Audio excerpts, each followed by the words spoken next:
Bonjour à tous et bienvenue dans cette nouvelle vidéo, je suis super content de vous retrouver. Comme vous avez pu le voir dans le titre, on se retrouve pour un nouvel épisode concernant la série Comment devenir un trader rentable en 2024. J'espère que vous êtes prêts à prendre des notes, on passe tout de suite sur mon ordinateur, c'est parti.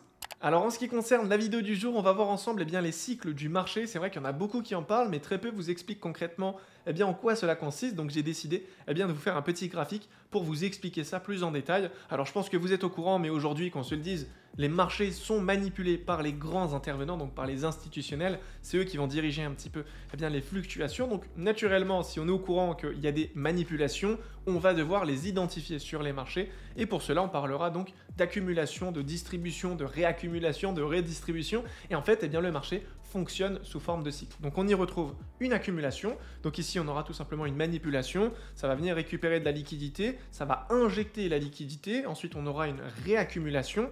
Et ensuite, on aura donc la distribution et la redistribution.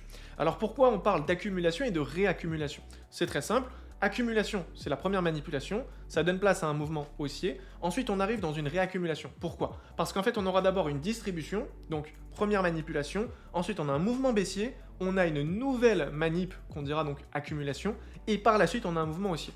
Étant donné que c'est une manipulation en deux étapes, on a la distribution et l'accumulation, on dira que c'est une réaccumulation. Car la dernière manipulation, c'est une accumulation. Je pense que, voilà, vous m'avez peut-être pas trop perdu, ça va? Donc là, après, en ce qui concerne le reste, c'est exactement le même principe. On a une distribution, ensuite le marché nous donne un mouvement baissier, et on arrive donc dans une redistribution. Pourquoi? Parce qu'on a d'abord une accumulation, ça donne place à un mouvement haussier, et ensuite on a une distribution, et après, gros mouvement baissier.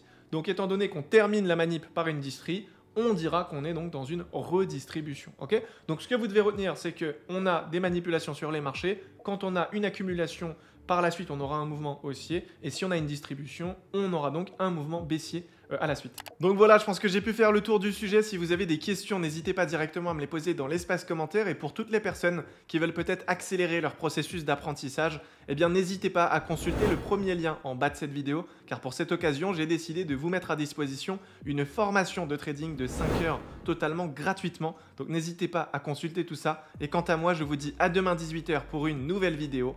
Prenez soin de vous. Ciao!